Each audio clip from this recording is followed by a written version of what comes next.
Hey, this episode of Podquisition opens with a conversation about recent allegations within the wrestling business, including sexual abuse, and we thought some people might just want to skip it. I certainly wish I didn't know. So if you want to miss that, jump to about 9 minutes and 40 seconds. Hey, hey, hey, time to put your metal to the test now. Hey, hey, hey, don't you know you're messing with the best now?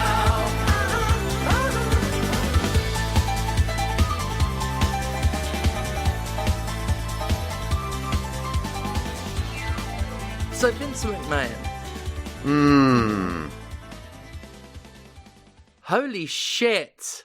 I haven't read all of it. I'd heard that there was some stuff brewing, and then YouTube recommended me one James Cornette. I don't know if you've heard of him, but there was a lengthy discussion regarding one Vincent McMahon Jr. I've heard nothing of this. I What? thought you were just generally going Vince McMahon. Oh my God. You know, in a general sense, something has occurred. I had no idea an event happened. So, a few months ago, Vince McMahon stepped down from WWE because he was paying a woman hush money. And that was a whole scandal, whole thing. Yeah. Because, you know, billionaire, above the rules, WWE, no real ethics. He snuck back in, they got him like back on the board of like the new parent company, all of that shit. Yeah, nothing fundamentally changing. Yeah. Now, because Vince McMahon is the worst, he stopped paying the hush money, which was tied to an NDA, which meant his sexual assault and trafficking victim could go on the record, which she has. And oh my God, Oh. this is like the biggest, most jaw-dropping, like, bombshell, and dark bombshell since, like, Chris Benoit. Like, this has rocked the entire fucking wrestling world, and the details are horrific.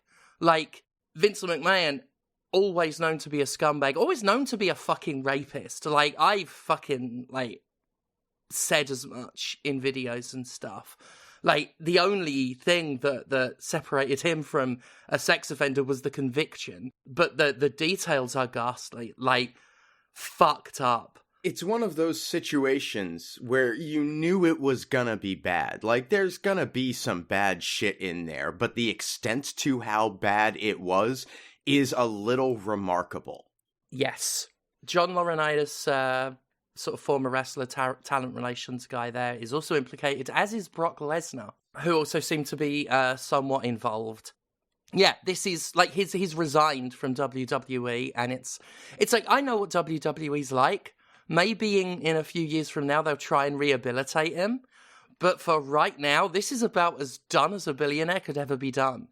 There are texts, and the things he says in them are, like, gross and embarrassing in equal fucking measure. Like, not to bring age into it, but there is that sense that, like, people have been saying, like, you're a 74-year-old man, and, like, the things he's saying to, like, this young woman, it is so fucking...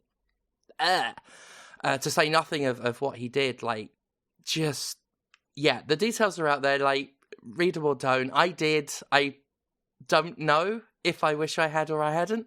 But, you know, as someone who obviously follows a lot of wrestling and is a wrestler, like, this is the biggest thing going on right now. And I had to bring it up because it is just fucking hell. I can't imagine having enough money that I could afford to pay hush money on a story like that and make the decision, nah, I'm just going to stop paying that because fuck it, I have money, what do I care? I mean, that speaks to the entitlement, doesn't it? Like, that's such a... You had someone sign an NDA, then didn't uphold your end of that deal over shit as gross as this. Like, trafficking, assault. And that some of the things that, like, are involved within that are their own kind of gross. Like, there's one incident in particular that I do not want to give voice to. Anyone who's read them is going to know what it is, but, like... For as immature as Vince McMahon has sort of presented himself, my God, like, to see that applied to a really, like, this kind of dark context, it's just, like, the guy is... All I'll say is, like, Janelle Grant is a fucking hero. That's the name of the woman who came forward with everything. And I think, like, obviously this isn't what it's all about, but she's done more of a fucking good for wrestling than Vince McMahon ever fucking has. If this, like, keeps him out. And he deserves this. Like, he deserves his legacy. And, you know, there's not enough justice that it will. There'll be plenty of people being like, oh, let's remember the good he did as well, which, negligible. But he deserves to be remembered for this. This is how he should go down. I mean, the good he did for wrestling, my God, what does that even mean? Yes, it was popularized on national television to an extent, but he also consolidated the industry to such degree. So many jobs got lost, so many promotions just swallowed up and destroyed. Like, he should not have been celebrated to begin with. So I hope that this is the final nail in the coffin that puts an end to all of that fucking shit. And it is telling. It's worth pointing out. Vince being out is not going to fix WWE as an organization. Actually, Ronda Rousey, obviously, you know, fucking turf, truther, fucking all of that shit, like, fuck her as a person. But she has come out and said, like, Bruce Pritchard, who is, like, still an exec there and stuff, like high-ranking management over there. Ronda Rousey said, like, so long as Bruce Pritchard's still there, nothing's been done. Because he's just an extension of Vince. And God knows how many others there are, like, gonna be that. The company's gonna be run by his son-in-law, you know? This came out, and there was nothing from WWE for a few hours. And then Slim Jim stepped up and said, yes, we're gonna pull out. And then suddenly, Vince McMahon was gone. So, let's not... There is some grim poetry in that, in Slim Jim, like one of the brands most associated with WWE or F back in its heyday. Like, for that to be the stake through Vince's heart, which I would love to see him slowly killed with a Slim Jim. It would take days. Oh. Yes. Yeah. Anyway, holy fuck. Oh my God. It's obviously fucking awful it happened, but the fact it was happening, like, there was accusations from a woman called Rita Chatterton. I remember them being a thing, like over 20 years ago, and they got swept under the rug and people didn't take it seriously. Like, this is known. So, as horrific as it is that it happened, the fact that it gets to stop, at least, like, the shit Vince is doing, like, that's good news, ultimately, that he's been fucking stopped. So there is a weird sort of not satisfaction, but because, you know, I've been fucking horrified reading the stuff, but, like, it's just fucking good that he's gone. There's very few things in this situation that you would describe as a win, but you take the closest thing you can and you take it here. Yep. Yeah, like, the less involved, like, anyone like him is. Like, I've gone as far as to say on this podcast that it would be better if Bobby Kotick died tomorrow, like, and the only regret I have there is it would be even better if he died today, you know? And that's true of any of these billionaires, and it's even more true of Vince McMahon. His existence in the world, not just what he's done for wrestling or what have you, his existence in the world is a net negative. He has taken so much and killed people. Like, let's not forget that. Through negligence or what have you. Like, let's just say that as the most charitable read. He has done so much harm and brought the business to its knees, and he has hurt so many people, and this is how he should go down. Plus, the weird pencil moustache thing he's doing now is one of the biggest crimes against humanity.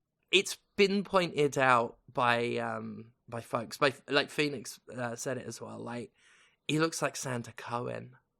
Like, he's dressed like he should be in Rapture, and that he's already, like, lost his fucking grip. Because I said Andrew Ryan at first because, like, there is a bit of that style, but then, like, Fee was like, no, that's fucking Santa Cohen, and yep. Well, there's very little good segue away from this and into video games, but I'm gonna forcefully make one happen. The only other thing I had was I was gonna come up with my pitch for a Last of Us spin-off called The Goat of Fuck, but realized several seconds before like hitting record that wasn't gonna work.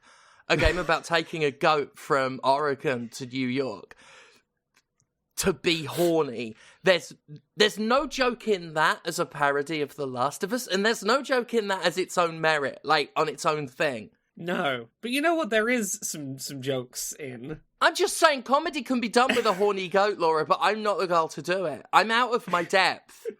Please save us. Save me. I tried. I had an exit ramp. I had a good segue to Like a Dragon Infinite Wealth, a game that has jokes in it, and you shut it down. I was stood in the hole, and dicking gets so compelling after a while. Like, I'm going to hand the shovel over to you. Like a Dragon Infinite Wealth. I'm fucking obsessed with that video game. It's fucking amazing. I love this video game so much. Right, you should tell us about it instead of like talking to me about fucking goats. That's what I'm trying to do. It's what I'm trying to do. Like a Dragon, the name that the Yakuza games have always had in Japan. They changed the series name over here in England with, I think it was Yakuza 7, they just called Like a Dragon. That was the one that first introduced a new protagonist called Ichiban, and the RPG version of the series, rather than it being sort of action brawlers. And that first Like a Dragon a few years ago, I really enjoyed. It was not without its problems. It was, there were some aspects of the RPG mechanics in it that felt... You could see that this was a team that hadn't made an RPG before making their first RPG, and I'll talk about some of the things that have changed from that first one in a second. But generally, I really fucking liked it. I think it is my favourite game in the Yakuza series, having played through basically all of them at this point. Because I think it gets, for me, the balance really right of what I want out of Yakuza as a series. In that first Ichiban RPG, like a Dragon, really does nail that sort of like serious, gritty crime drama when it needs to. The balance between the very serious and the very silly that the Yakuza series has always had just skews a little more on the silly side. There's a little more density of the wacky over-the-top nonsense, and that balance works better for me. I very much enjoy Ichiban as a protagonist. I think he is very sincerely lovable, and I just want everything to be okay for him in this very serious crime world where everything is going wrong around him at all times. Very, very lovable hero. Like a Dragon Infinite Wealth has just come out, and I have sunk, I think, like 35 hours into it in like 4 days. My god, I think this game is amazing. It's not without its flaws. It's got a couple of little things I'll talk about in a second, but it takes everything that the first RPG, Like a Dragon, did well, and builds upon it really nicely.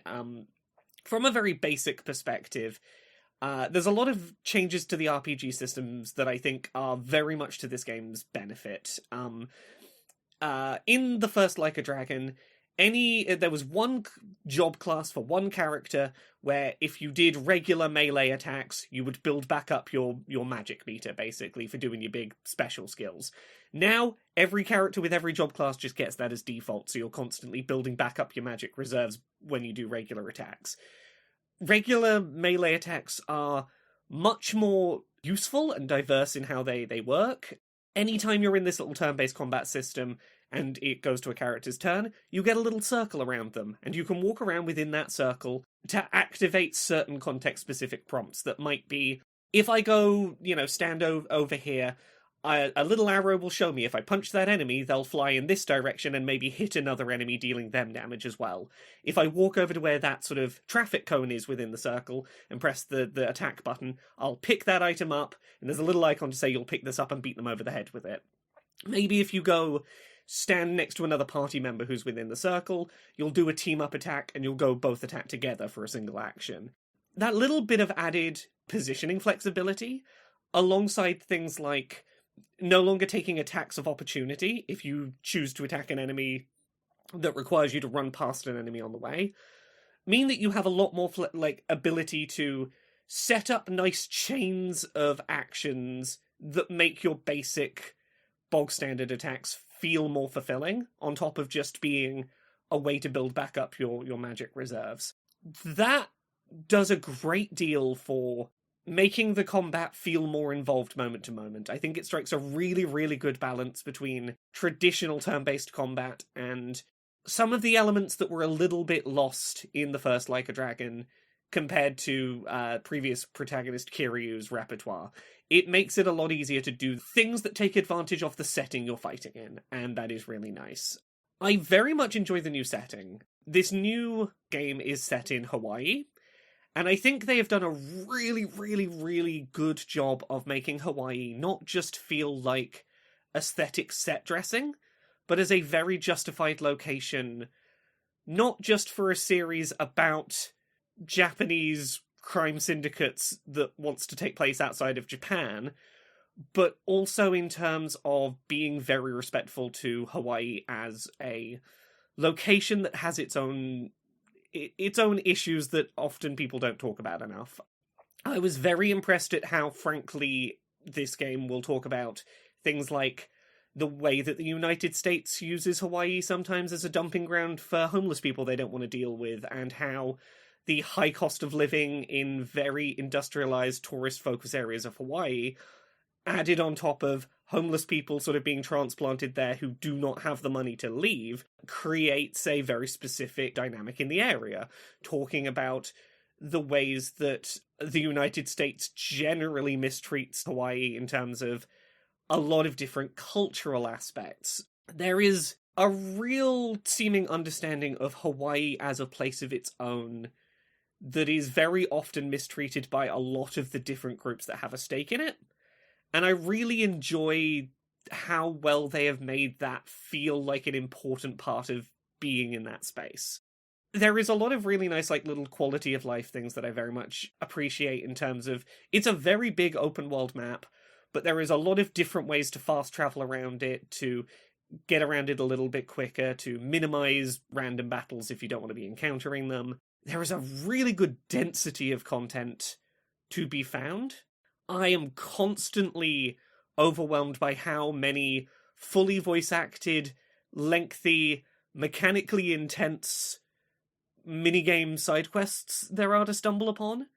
And particularly, I think something that's really stuck with me about this one is the number of times I have done 2 seemingly unconnected side quests, and then later found a new side quest that turns out, surprise fucker, those 2 side quests were 2 separate branches building to this one over here. There is so much interplay between seemingly unconnected stories that turn out to be parts of a larger whole that will pop up later.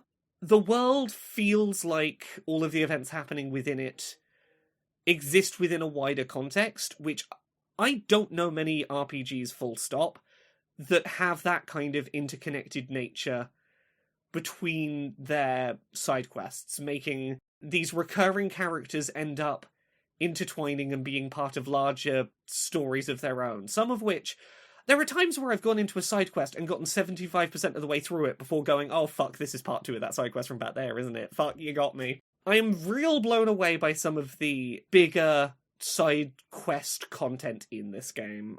I don't think it's too spoilery to talk about a couple of them that have been talked about in trailers. There is a very fully featured Pokemon mode in this game, where anytime you do a random battle with just guys on the street, you occasionally get an opportunity to offer them a box of sweets and, like, plead to them and go, do you want to join my fighting team and be one of my little fight guys? And you just collect up these little fighting men to go do a pretty well thought through Pokemon side quest. Once you unlock this side quest, there's fucking Pokemon trainers on every fucking corner, there's raid battles and Pokestops everywhere, and you're going around, like, evolving your little team of fight guys for this combat system that is not just Pokemon, it's doing stuff of its own. You've got these 3-on-3 battles where there's a fairly simple type system going on, like fire, water, and grass is a triangle, and light and dark have strength and weakness against each other. But you've got these 3-on-3 battles where you're basically once per turn able to swap the position of 2 of your little fight guys to better position where you're going to be dealing super effective damage and trying to sort of outmaneuver position on type advantage. That takes place in this whole thing with, like, go battle the gym leaders and eventually go fight not the Elite Four, go fight the Discreet Four. These very flashy people I would not describe as discreet at all, on your way to become the Sujimon Master. There is a Animal Crossing side mode that I I'm like 8 hours deep into, and then I realized that it crosses over with the Pokemon side quest. The Pokemon side quest and the Animal Crossing side quest are now interlinking in fascinating ways. The Animal Crossing mode is more interactive in many ways than actual Animal Crossing. It is a full-featured Animal Crossing, but with a storyline about people trying to dump toxic waste on an island, and you having to go do little combat quests to like fight off the people trying to use it as a trash dump while you're trying to build up your little community. There is so much game in this game that I keep getting distracted for very long periods of time from the fact that there is a very intense crime drama going on, and it's a very good, very intense crime drama going on. But every, I'll do one little bit of story and then get sidetracked for half an hour doing a Tinder matchmaking side quest where I get catfished by a chicken. Is it Chicken Boo from Animaniacs? That's my first thought. It's my only thought. I won't be dissuaded from the thought. Look, if you wanna picture it that way, go right ahead. But you're not a man, you're a chicken, Boo. Fucking brilliant. My character got catfished by a chicken, and his first question was, "I'm just impressed. How did you use the smartphone screen?" Amazing. I'm like, the game's writing has been so on point. It has been constantly very, very charmingly written. I love this game. I think it's fantastic. It's done a lot to address most of the little complaints I had about the first Like a Dragon, and just really ramp up everything that worked. The biggest thing I would caveat about it, and the biggest thing I will say up front, is it does an alright job of, like, if you wanted to jump straight into this one, you could. I don't think you should. I think you should play the first Like a Dragon with Ichiban first, but the Yakuza games have always had a bit of a problem with taking a little while before they take the training wheels off. They always have a very linear start of, here is lots and lots of plot and cutscenes, and here's a very linear section, and then you're going to go into more plot and cutscenes. And the narrative setup is good. It's not unenjoyable, but when I talk about the Yakuza series and I say they take a little while to let you get going, usually I'm talking like 2 hours. I think it's closer to 5 in this one. And it's all very good content in that first 5 hours, but it is 5 hours where you are largely doing a very linear path before it finally goes, okay, here's a big open map, go start exploring silly nonsense. That should dissuade me in a huge way, because the thought of spending 5 hours before the game opens up is, that's a whole game for me in a lot of circumstances. Yeah. But at the same time, prior to starting recording, you suggested to me that I needed to go and play the last Like a Dragon RPG game before I played this one, so maybe that shouldn't be as effective on me. Look, this one starts with Ichiban being like, he's the hero of the town for that thing he did. Here is all of his friends that you definitely know aren't invested in. I think his first adventure is very worth playing, but yeah, that 5 hours, I don't think it's bad, and I think in the grand scheme of things, there's a lot of groundwork this wants to set up before it goes too off the rails, and it goes so far off the fucking rails that I think there is benefit to having a portion of time in which it's like, cool, we're just gonna sit you down and do crime drama for a minute. We're good, we've established the crime drama properly. We've established it enough that you're gonna remember it when you spend the next 10 hours not engaging with it. Cool, off you go. And I don't think that's the wrong choice for them to have made, but I was surprised at how far in I got before there was an open map and I could choose what to do. For me, this is the peak of the Yakuza series. This is the one that has done the best job of mechanically and narratively giving me what I want out of this series. It has had a fairly, it has not had an overly convoluted crime drama plot. The crime drama plot has been, very concise and well delivered. The silliness is walking that line well of not being disrespectful, of being silly in ways that, build to something meaningful. There's no good way to talk about a thing I want to talk about without spoilers, so I'm going to be as spoiler light as I can. There's a side quest I started where a man wanted it to snow despite it being summer in Hawaii because his wife's dying and she wants to see snow before she dies. And I start doing this quest. And hours later, I get a little pop-up on my map that says, go over here and you can continue that quest. And I go to continue that quest, and a stroller gets away from a woman and I have to chase it down the street. And I'm chasing after this stroller going, I have no idea how this is in any way to do with making it snow in summer. And the events that followed that, I could not have predicted any of where it went, that quest went. It was hilarious, not mean-spirited, incredibly sweet and touching in a very weird way. This game does a really good job of, even if you think you know what you're walking into, going, we're going to put a thing in front of you and you're going to have no idea why this is relevant, and then it's all going to click into place very satisfyingly. I'm very impressed with this game. I like that. It's very much for me. Yeah, I will play it. I do not promise I will play the first one, but no. Yeah. Look, if you don't want to play the first one, I can give you the like, you could go find some pretty good summaries. Yeah, I'm online sure of it, I can. but Well, they used to include them with the games, but I guess they don't do that anymore. Yeah, they want you to play the first one before the second one. Gosh, how dare they? Look, just give me a 90-minute collection of every cutscene from the game. That's all I need. I mean, they don't need to do that. YouTube will do that for them. It's true. Yeah, if nothing else, go watch like cutscenes on YouTube. But this second one is such a good RPG. I'm having such a good time with it. I can't put down this stupid Animal Crossing mode. It's way more in depth than it should be. I built a porn video rental shop on my Animal Crossing island. It was a big success. Everyone's very happy they can rent porn on my Animal Crossing island. Nice. Yeah. What about you both? What have you played this week? I went and picked up Metroid Dread a couple of weeks ago.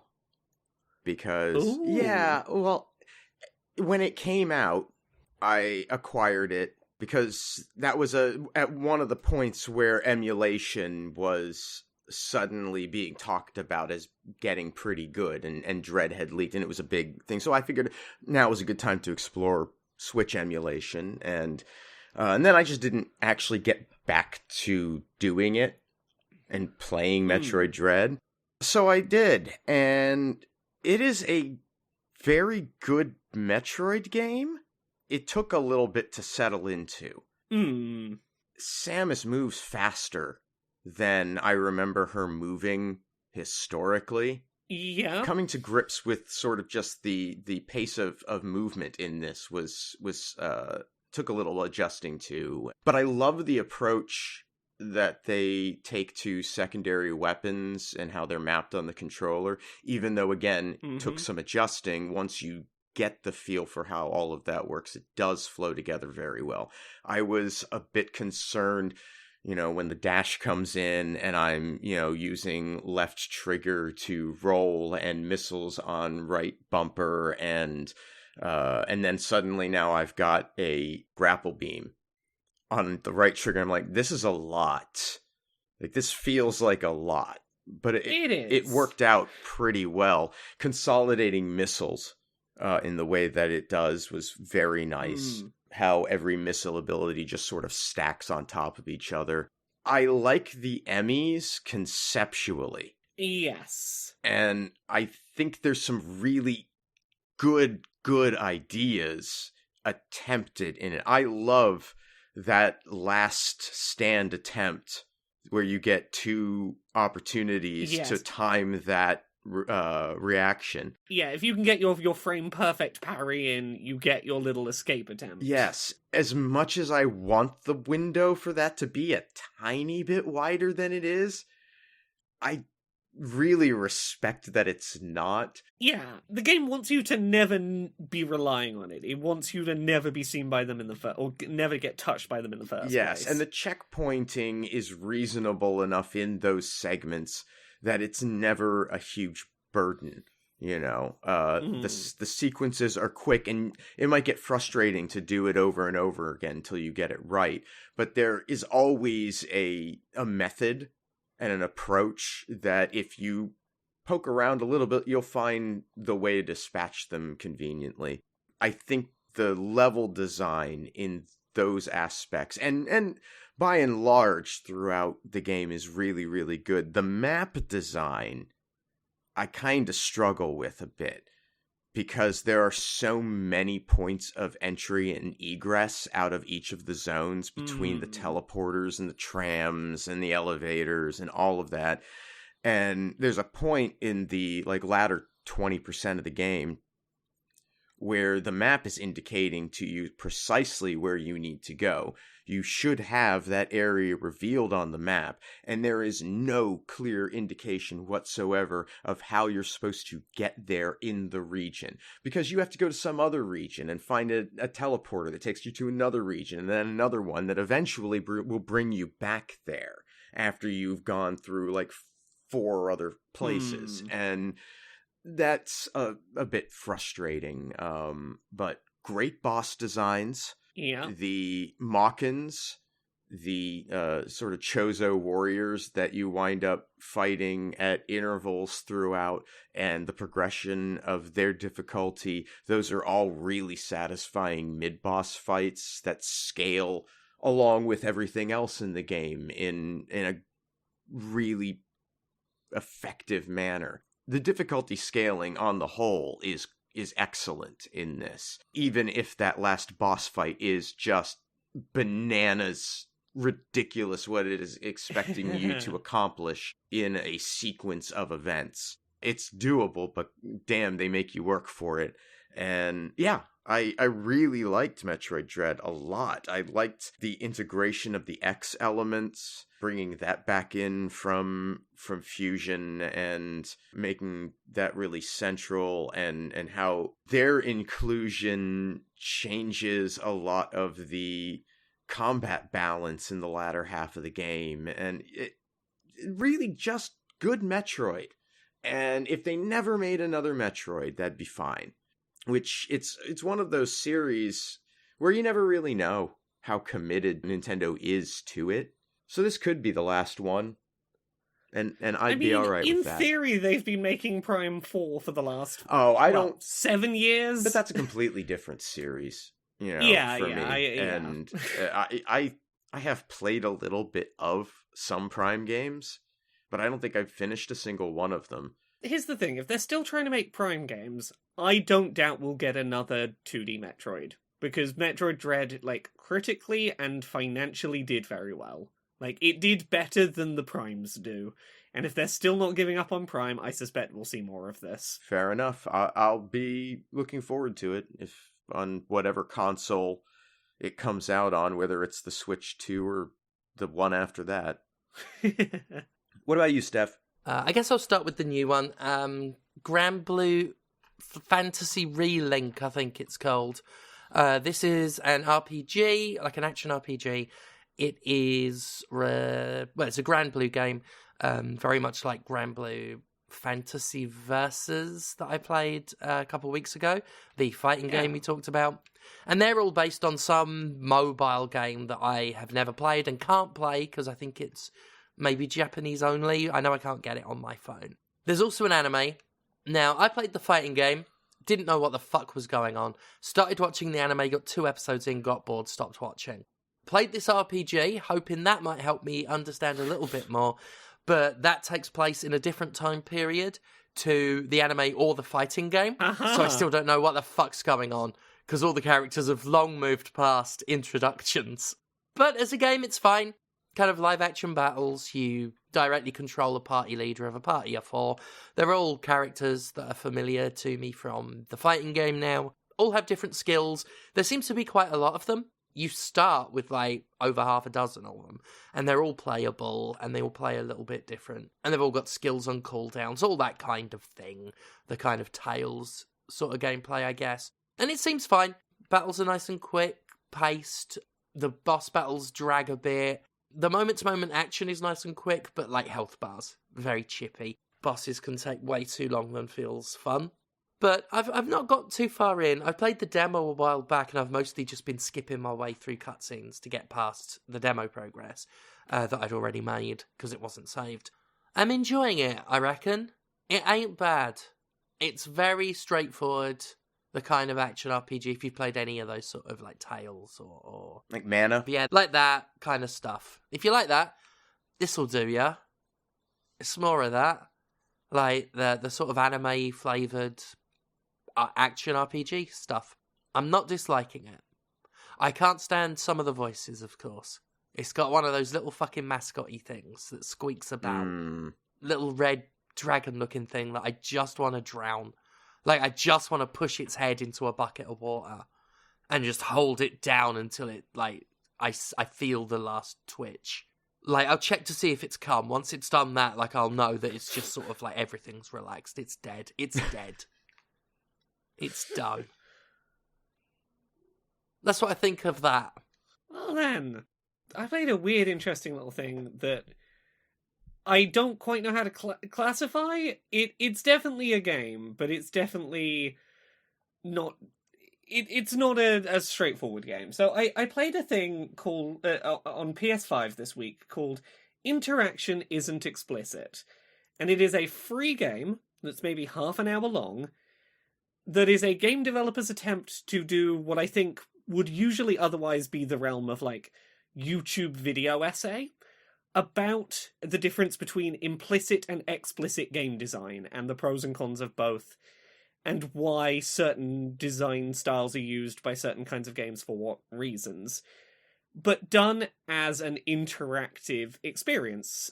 Basically, it is definitely a playable game, but it is a playable game that is explicitly trying to teach game design concepts by showing you different examples that work and don't, and why, and referencing other games and how different things are done in other existing games.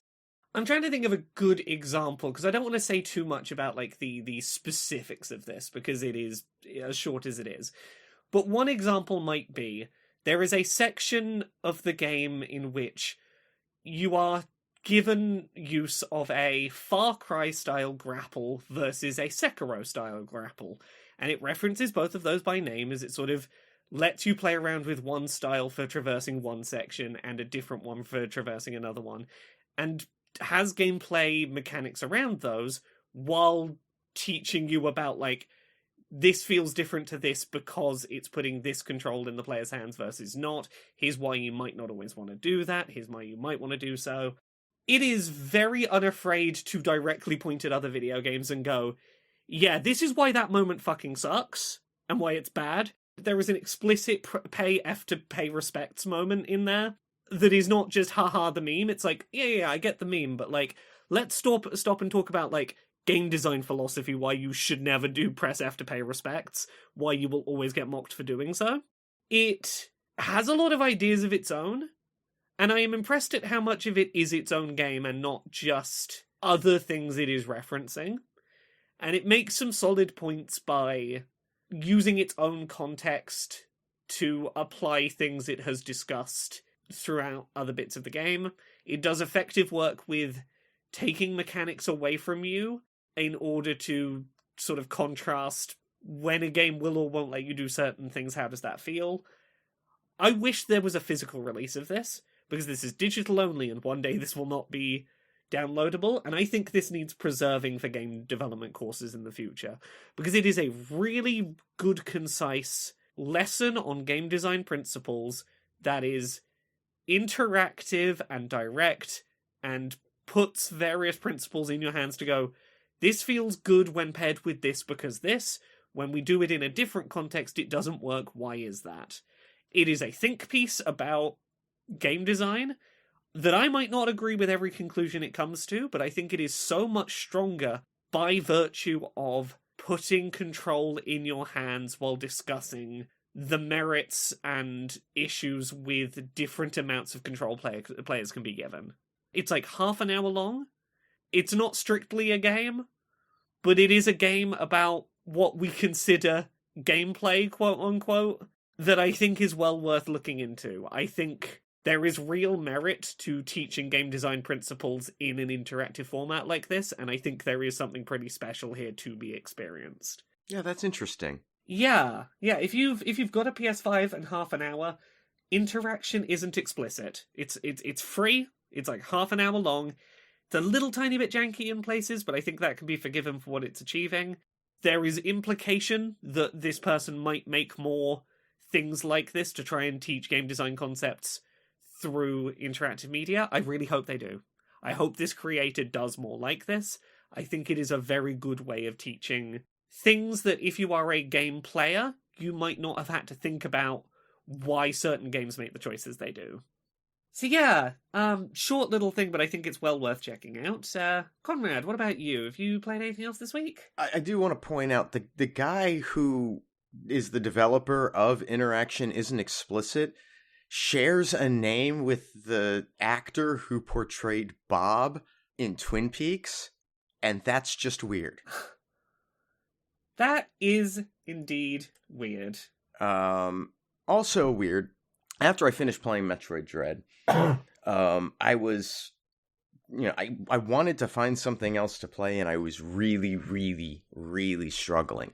Like, I was just in a strange funk where nothing seemed appealing, and I popped up Game Pass, and I found a game that recently released on there. It's a roguelite, and it's very flashy and 3D and brightly colored, and it seemed like it might be exhausting. But I downloaded it anyway because, amusingly, it also has a morph ball mechanic. And it's called Go Mecha Ball. It is a top-ish down, third-person, shooter-y roguelite. There's a story loosely laid out at the beginning. You're a cat in a group of cats that like to have fun, and their planet winds up in some sort of, I don't know, dimensional thing, and in order to escape, they build a mech. And so you're a cat piloting this mech, and one of the features of the mech for mobility purposes is that it can transform into a ball and roll around. It's a lot faster, for one thing. And the other thing is, when you're in ball form, you can take advantage of pinball-like ramps, accelerators, and bumpers that are in the environment. And so the way the game plays, you have a firearm and you can roll into this ball, and when you're in ball form, when you pull the trigger that you would normally shoot your gun with, you boost in the direction that you're moving and can deal damage on collision with that. So these are your two basic forms of attack. Your guns, for which you can have two at a time and switch between them. They have limited ammo. Every gun has limited ammo. And then this collision maneuver, which collisions can be caused by being in a boost speed, accelerated state, either because you boosted yourself with the attack, or because you've hit some sort of environmental object that accelerates your speed, and then a collision will do damage at that point. You can also do collisions by landing on top of enemies. And there are a lot of environmental elements that will just launch you into the air, and you can bounce from one enemy to the next. You can get two collisions off of each boost up into the air. What's interesting about this is these collision attacks, when you kill an enemy with a collision, that's how you get your ammo for your guns. So there is a push and pull inherently set up to where you can't be overly reliant on your guns. You have to deploy this physical attack, at least on some level, in order to be successful, which is neat. Enemies have a little exclamation point that will appear above their head before they perform an attack. If you can collide with them prior to their attack executing, it's called a denial, and that will also drop ammunition in addition to dealing damage. So a lot of the game is sort of pinballing around in ball form from one group of enemies to the next, eliminating them as quickly as possible in order to maintain a combo meter, which is incredibly generous. I love the combo meter in this game. A lot of times you'll get them in roguelikes where if you take a hit, you lose the combo. Or, you spend too much time out of combat, you lose the combo. And that's the case in this, but the combo stops counting down if you're in the air. So you can learn the levels, use the environments and the things that exist in them to your advantage to traverse from one end of the map to another to reach a distant enemy that you might have missed, or a group of enemies that are just you hadn't gotten to yet without losing your combo. And once you learn how to execute some of these maneuvers and maximize the use of the combo to get more in-game currency for the shops that are between the levels, it snowballs very effectively. In addition to your guns, you can also get abilities.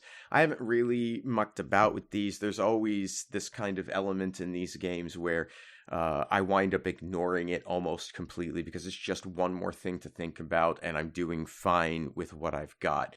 But those are available. There's a whole range of weapons of different types. You've got rocket-based weapons, disc-based weapons that have bouncing projectiles, laser-based weapons, and standard bullets.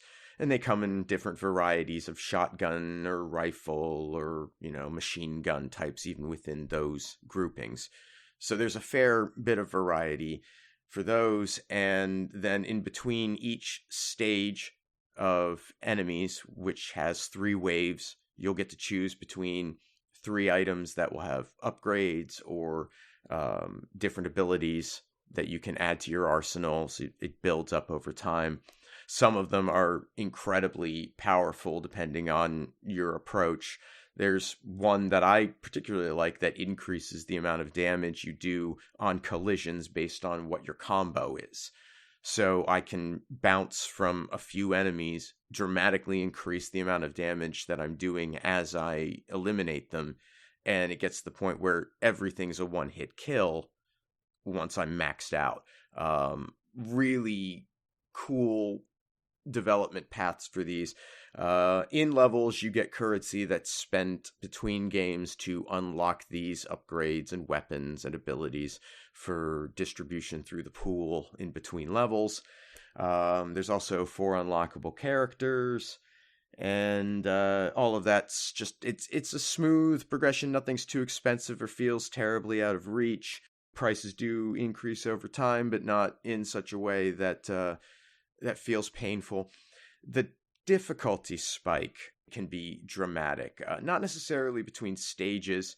There's a boss at the end of every 3 groups of stages. You'll fight a boss, and those are challenging.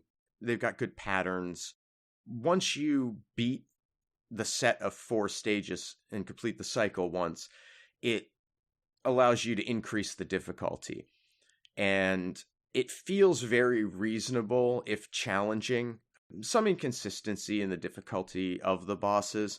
Like, the 3rd boss is very, very easy as compared to the one before it. They're fine. Once you go to that 2nd difficulty setting, that 1st boss is so much more difficult than it was the first time that it's shocking how big the spike is. And I think I've only managed to beat that 1st boss once or twice, even though it's not even a challenge on the lower difficulty setting. I think that's fine, because the baseline difficulty is challenging, but not so challenging as to feel unreasonable, that I'm willing to give it a pass on making the next level so much harder on this boss, because, yeah, all right, I've already finished it, technically. I'm in. If I've played enough to clear that cycle and be dealing with this, I'm enjoying myself. I'm invested. I think it's a good game. I think it's a satisfying experience on its own. I don't know how compelled I'm going to be to keep playing as difficult as it is, because it's just brutally hard as compared to what came before. But it is very fun. The music I like. The sound design itself, like, it tries to implement pinball sound effects in it, and it's kind of cute, but it also just kind of winds up a cacophony of a lot of kind of indistinct noises at times. I also think that the 3rd set of levels, generally speaking, is a little less refined than some of the others. They have platforms in them that seem to really only be reachable by one approach, which is very different from the rest of the level design, that just about everything has at least two ways that you can reach a higher platform or elevated area to deal with enemies that will spawn there. And in the third batch of stages, there's just a couple of layouts that seem contingent on this is the one path you have to get up there. And it's not even like the easiest route you could have designed to get up there. So it can be a bit frustrating and fiddly to deal with. But other than that, I really like this game. It's a solid little roguelike. It's conceptually cute, but it's not... doesn't have a whole lot of set dressing. It's just go in and bounce around and shoot things, and it's fun. I played it a bunch on stream, and I do recommend checking it out, especially if you have Game Pass. Go Mecha Ball. It's fun. Yeah, I like it. What about you, Steph? You play anything else? I mean, I finished The Last of Us 2, but I put it on our list of games because I thought I might have something to say. But I don't think I do. That's fair. Sometimes you have nothing to say. Yeah, I wrote a review on the Jimquisition.com. I'm very pleased with it. Because I think I've worked out that as much as I like... And I do like The Last of Us as a series. I like both games. But I just don't like it as much as I like bagging on it. As much as I like making fun and trolling with it. But I do that quite a bit in the review. But the second half of the review at the back end makes a lot of points that sort of give voice to some of my frustrations with the series and the way sort of people talk around it. So yeah, that's on the Jimquisition.com, so do check that out. Yeah. Should also hopefully have a review up soon of Turnip Boy Robs a Bank, which I've gotten on the last run of, but I'm annoyed by that last run. I find it annoying. But I have loved the game still. Fucking great game. There we are. Played The Last of Us, really got nothing to say about it. I've got one quick one to mention. I don't have a lot to say about it other than that it's good and it's worth checking out and it's free. Are either of you aware that there is a Nintendo 64 demake of Celeste that got put out for free this week? I know because it was on your list of played games, but I hadn't heard.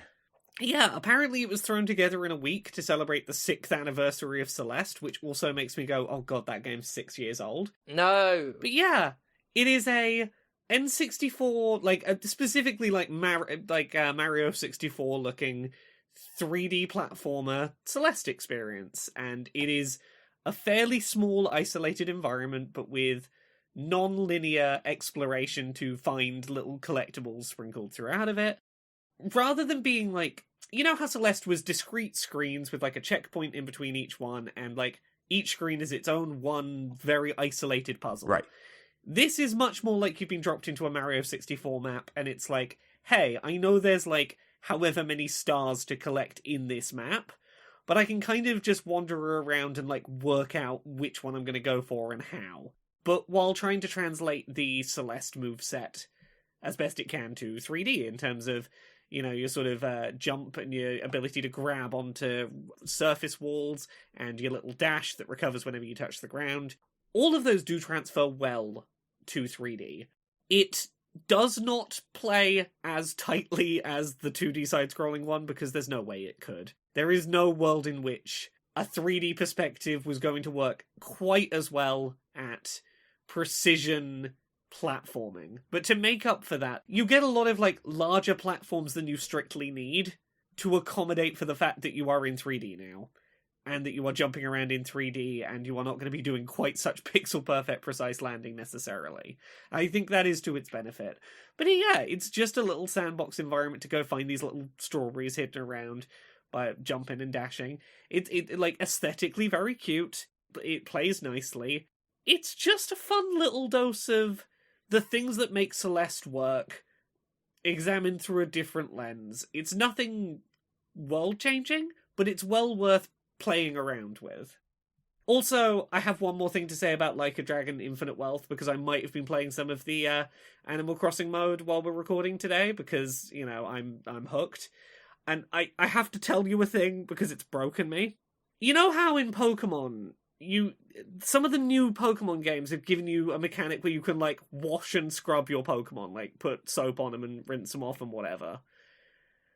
I find that uncomfortable in Pokemon when the Pokemon is too human. Yeah, no, that mechanic exists in this with the fucking Pokemon, but it's just grown men. There was a man dressed like a palm tree, and I had a button that said praise, and I thought I was just going to tell him he did a good job, and then it was like, no, start rubbing him with your hand to tell him he did a good job. I have never You little wanted to palm play tree a man. game more. Right? It's little shit like this that, like, every time it does something like this, I'm like, oh, I love you. You are the best. Mhm. You are the best game. I gave a rub down to a palm tree man, and he kept saying words at me, and it was a bit unsettling, but in a good way. So if that's everything we've played, should we rattle off a couple bits of news? Let's and then do be it. done? Don't see why not. Yeah. I don't think we talked about this last week. Correct me if I'm wrong. Did we talk about Xbox and ABK having layoffs last week? No, I don't know. They're think all so. starting to blur into each other. Like, Right. Like Wait, what? I don't know how to distinguish anymore. Even if we'd mentioned them already, I would need to bring them up this week because there's another story that fucking follows on from that in a minute. But Microsoft has laid off 1,900 people across Xbox and Activision Blizzard. Hooray! Ooh. That's approximately 8% of its gaming workforce. That's brutal. Phil Spencer said in an internal email seen by The Verge that this was a painful decision. I don't think it was. We're going to get to a story in a minute. I don't think this was a painful decision for them. Painful for whom? Yeah. You can read the email, but it's like blah, blah, blah. Aligning a strategy and executing a plan with a sustainable cost structure that will support our growing business and setting priorities and blah, blah, blah, blah, blah, blah, blah, blah, blah, blah, blah. 2,000 people lost their jobs. That's the end goal of it. Now, there's a couple of stories that have come out of this. First of all, it seems like basically everyone in Blizzard's customer support department is gone. For any problems you have with Blizzard, they famously have, like, very good customer support for, like, you know, if you're having an issue with your World of Warcraft account or whatever. It was famously very easy to get in touch with an actual human who could help with shit. And that whole team's just been laid off. There has been suggestion that a lot of Xbox's team that handles production of physical games has been laid off. And some people are looking at that and the leaked roadmap that suggested that they are releasing Xbox consoles mid-generation that just won't have access to disk drives and going, oh god, are we seeing layoffs to do with Xbox trying to expedite the future of not having disk copies of games? Just a big old fucking layoffs left, right, and center. It shouldn't be particularly surprising that immediately following the largest merger in the history of this industry, the resulting company would lay off redundancies or claim redundancies. That's to be expected. I do think it is interesting the specific groups of people that are being let go. Yeah. That don't necessarily seem like redundancies, like the, you know, physical product production group. Like they tried to slip that in among expected layoffs that result from a merger. Yeah. Also, there is another news story this week that would really suggest that, like, they probably could have afforded not to lay off all these people. Microsoft shared its Q2 2024 financial results, and apparently they've had significant revenue gains across their gaming division, including a 61% increase in Xbox content and services revenue following their Activision Blizzard acquisition. Oh. Money's gone real up since they bought ABK. They've got so much more money coming in now. They better celebrate with a round of layoffs. Yeah. Well, that's how they're going to justify increasing that number again. Line go up, as it always do. Well, yeah, like, no matter how much money they're making now, it won't be long until they're like, okay, well, make even more now. Mm-hmm. And then they're going to have to do the old, like, indulge in layoffs again. Yeah. Line went up, but we had to spend money for Line to go up, so lay everyone off to account for the money we spent making the money go up. Yeah, make line go up more and make other line down less, please. Yeah. God's sake. Also, it wouldn't be us talking about video game industry layoffs if we didn't bring up Embracer Group again. Eidos Montreal has confirmed 97 jobs have been lost at the studio as Embracer cancels a Deus Ex game that was 2 years deep into development. Sounds about right. Yeah, so Eidos Montreal previously had 481 employees. This is nearly a fifth of the company gone. There's no real explanation as to why the layoffs or why the cancellation of the project, other than the obvious we can assume, which is it's not ready to sell yet, which means it's not making us money yet, and we are 2 billion in the hole because we thought we were getting the Saudi money, so gotta scrap some projects somewhere. Yeah. The people still at the company will apparently be working on a new original franchise, original project of some kind, rather than making another Deus Ex. But at least for the time being, Deus Ex is another victim of the got bought up by Embracer, oops, we can't make those anymore. I'm actually heartened on some level by the knowledge that there were these two projects going on at the company, a Deus Ex game and an original IP, and they dropped the Deus Ex game. There is something to be said for that. That's at least positive. I mean, because you would expect that they'd go with the safe bet, and quote unquote safe bet in a Deus Ex game. But yeah, a thing people have heard of, a relative safe bet. See, yeah, more layoffs. Well, we got more of them as well. SEGA of America's laying off 61 people next month. Mm-hmm. Good for them, I guess. Something for celebrating it. We know about this in advance because apparently there is something called the Californian Worker Adjustment and Retraining Notification Notice, which does require employees to be given 60 days notice of big layoffs. Well, that's good, because one of the shit things about layoffs is, and, I've spoken to devs where this is a thing, like, they hear about it for weeks, months even, before it happens, and it's all, like, whispered about and not confirmed, and keeps them all on their fucking, like, toes. Mm-hmm. For months with undue extra stress. It's like, just fucking get it out there. It's still fucking horrible. Why make it worse by dragging it out? But they might produce more while under that pressure, you see. So you can maximize the production of the team under stress and get the most you can out of that individual or group of individuals that you're going to eliminate as well. And then on you go. Yeah, everyone knows stressed work is good work. I forgot to talk about the worst thing about those Xbox layoffs, by the way, that this has just reminded me of. Apparently Xbox was being so fucking bad about communicating who was or was not being laid off. People were turning to fucking Jason Schreier to DM and ask, do you know if I'm losing my job? Oh my god. Wow. You seem to know more right now about who's getting laid off and who isn't than I do, than, like, I'm being told. Do I have a job? That's amazing. That's fucking terrifying. Stunning. Right. God damn. We had another story this week of, you know how it's becoming the norm for games to be put on sale early if you pay extra money so you can have them before everyone else, like that's a thing. The newest one of those was Suicide Squad Kill the Justice League, which you could get 3 days early by paying, I think the deluxe edition was like £100 or something. Are either of you aware what happened to people who tried to boot this game up when they paid extra to play it 3 days early? I have a feeling I'm going to be very amused by it. I know so, this. Yeah, so people, download the game, boot it up, and click New Game.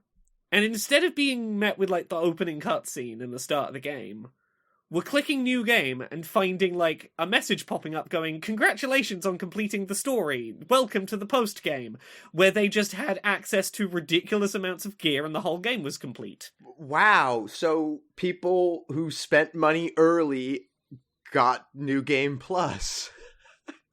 They got no choice about being in New Game That's Plus. amazing. Here you go. Yeah, for some reason, and it wasn't happening to everyone, but for a reasonably large number of people, clicking New Game was just putting them into, like, some presumably developer-created, like, post-game save file. If you buy the game early, it'll even finish it for you. I love it. Right. So the devs then had to take the game offline for several hours to fix this, during the window of time where people had paid extra to be playing it early.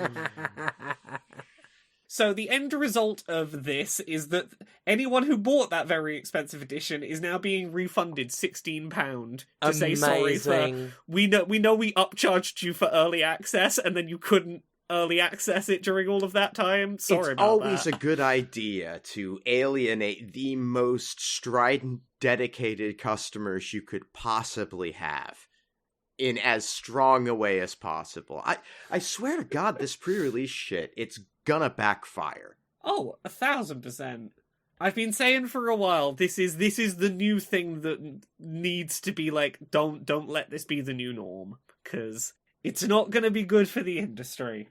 Last one, we'll end up on a slightly less big company story.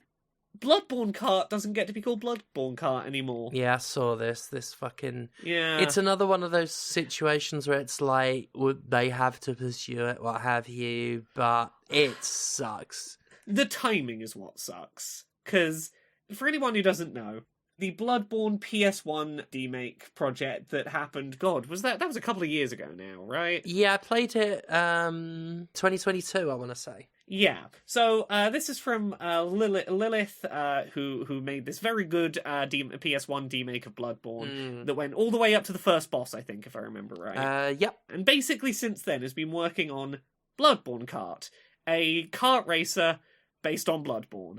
And it's been in development since early 2022, so like 2 years near enough now.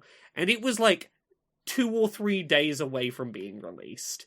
And then finally the Sony notification came saying, hey, you can't put the word Bloodborne on this, sorry Terrible. about that. I'm in two minds about the situation, because I'm always of the mind that if you are making a fan project using someone else's IP, the smartest thing you can do is not talk about it until it's out there, because then at that point it's too late for them to stop it spreading. But I can also understand why, when you released a Bloodborne PS1 style parody project, not even a parody, just a sort of downporting, and not only did Sony not stop that project in development, people who worked on Bloodborne shared it positively. Yeah. And like were clearly aware of it and were a fan of it. And then you start making your silly little Bloodborne Kart, and you're nearly 2 years into development and no one said anything. I can see why you would go, I'm fine to blog about my development process on this, because I can probably take the lack of action on the first project or this one as a sign that, like, I'm not going to be stopped. Yeah, it's sort of mixed messages. Yeah. If this had been, like, announced and been, like, a week or two into, like, updates about, and Sony had stepped down and gone, nah, sorry, that would have been one thing. But to leave it 2 years and to shut it down, like, days before it's meant to go out, it's like, that sucks. But the positive that's coming out of it is that Lilith has basically said, like, hey, it's going to be a little delayed, but I'm going to tweak it enough that it is legally distinct enough that it complies with what PlayStation's asking for, but at that point, I will have full legal control over it and can put it up for sale, for example, as opposed Fuck to yeah. having to give it away for free. And, like, that's the silver lining, is that it won't be the thing that it was going to be, but it will be something unique that can be entirely owned. And you got to see the positives where you can on it. Yeah. Well, I'm glad there's that positive. And I think there will always be an association between it, the final product, and quote-unquote Bloodborne Kart. Well, it's gotten so much good publicity already, and this will just, like, make people more aware of it. I think it'll work out okay. Yeah. I think so. I will say I did have a chuckle at one of Lilith's tweets, because the day after this news happened, we got the announcement that PlayStation's doing one of their state of play, like, you know, Nintendo Direct style things, which will have aired by the time people hear this episode. And Lilith's response was, PlayStation has the opportunity to have the funniest trailer announcement tomorrow. And I'm like, good, the humor there is good, I appreciate it. But yeah, I'm glad some good can come out of it. But yeah, hey, companies, if you're going to shut down fan projects, shut them down early. Don't let people get years into making them. Yeah, it's not like they didn't know. This has been very public. Yeah, indeed. There's been every opportunity to go, stop. I did see someone exclaiming, like, surprise that Sony is acknowledging Bloodborne. People are still bitter about that lack of a PC port. There is part of me that goes, is the timing just really sucky on Lilith's part? And, like, by the time that people hear this, are we going to be like, oh yeah, Bloodborne PC finally got announced, and they're like, oh god, we're actually doing something with Bloodborne, we got to step on it? It'd be nice. I don't think it's that. Yeah. But... And the last one I'll very quickly touch on, very much a story of damning with faint praise. You know how the Persona series has, like, a bit of a problem of recurring punchline transphobia? Like, a lot of the Persona games, there's at least one time where, like, a little transphobic joke happens. And historically, Atlus have not been good about, like, addressing that in their re-releases of games. Persona 5, for example, you know, the original release, the implication was these homosexuals are going to fuck your teens, and then they did the royal re-release of it, and they're like, we fixed it now the implication is drag queens are going to forcibly trans your teens. That's better, right?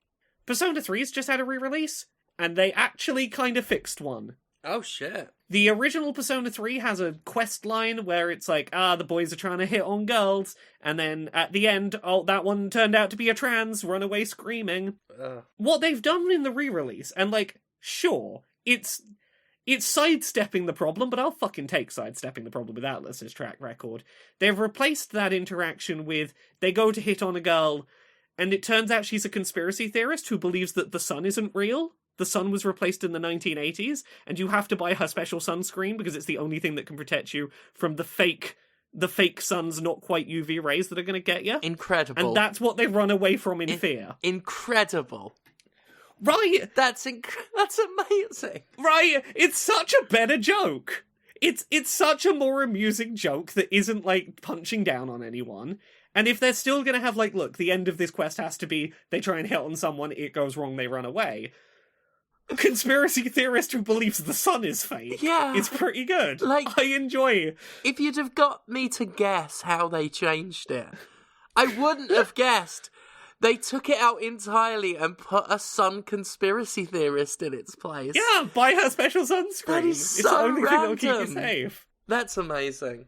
And, like, look, I've seen some people go, like, you know, there are ways you could have changed this that could have kept trans rep in there and had good trans rep, and I'm like, you know, I hear what you're saying, but I don't trust Atlus. When they try and make little tweaks while not taking away queer identity, they just reinforce different queerphobic beliefs. They're just not very good in that regard. Yeah. I would rather just see them put a different joke that doesn't punch down on the trans community in there. If it's not their wheelhouse, and they clearly have not demonstrated a willingness to go outside of their existent bubble to, you know, portray these characters in a way that reflects people in the community and the reality of it, they shouldn't. Yeah. Weirdos are in their wheelhouse. I'll tell you another thing that makes it, like, really click is rather than just take it out or, like, try and do it but a bit different, the people that normally complain about censorship and, they made it worse, like, they show their ass even more if they complain about, like, a rather unfunny joke being replaced with a legit good one. Right. Like, they put the effort in to make it a different, but a better sort of it's better writing. And they get to be represented now for a change. Why can't they appreciate that? Yeah. If nothing else, it's a nice, pleasant surprise that I look at an Atlus game and go, oh, this release of this game, I don't have to give the caveat of, it's a good game, there is that one moment of transphobia I gotta warn you about. I don't have to give that caveat this time, and for Atlus, that's a big old thumbs up if you made it that far. So yeah, I think that's everything for this week. Nice. Yeah. Yeah. Sounds good to me. Yeah. Yeah. Yeah. Laura, Me? what else have you done? Well, you can find all my stuff at Laura K. Buzz everywhere. You know where to find me. Laura K. Buzz in all the places you'll find stuff.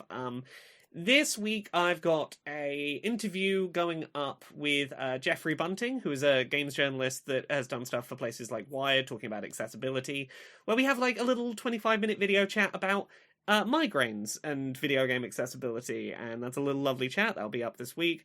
I've also got a video going up on Friday about cross-platform controller support and the battle that's been going on for a couple of years between disabled gamers needing access to controllers not supposed to work with specific consoles, and the fact that the only people making that support available are cheat device manufacturers. and the back and forth battle that's going on there. So look forward to that on Friday. What about you, Conrad? Where are you? Well, you can find me at Conrad Zimmerman on Instagram and Blue Sky. You can hang out with me on Twitch at twitch.tv/thatconradzimmerman. You can buy anti-capitalist propaganda from me and Jimquisition merchandise, including Poundin' It t-shirts, and we're going to have a new shirt in there soon. That's all at mercenarycreative.com, and everything I do online gets supported through Patreon at patreon.com/fistshark. And do you know who else has a Patreon? Stephanie Sterling. Yeah, patreon.com/Jimquisition. Don't have anything else to report at the moment, really. So thank you all for listening, is what I will say. Thank you all for listening, supporting the show, all of that. We will see you next week. Bye. Bye. Bye.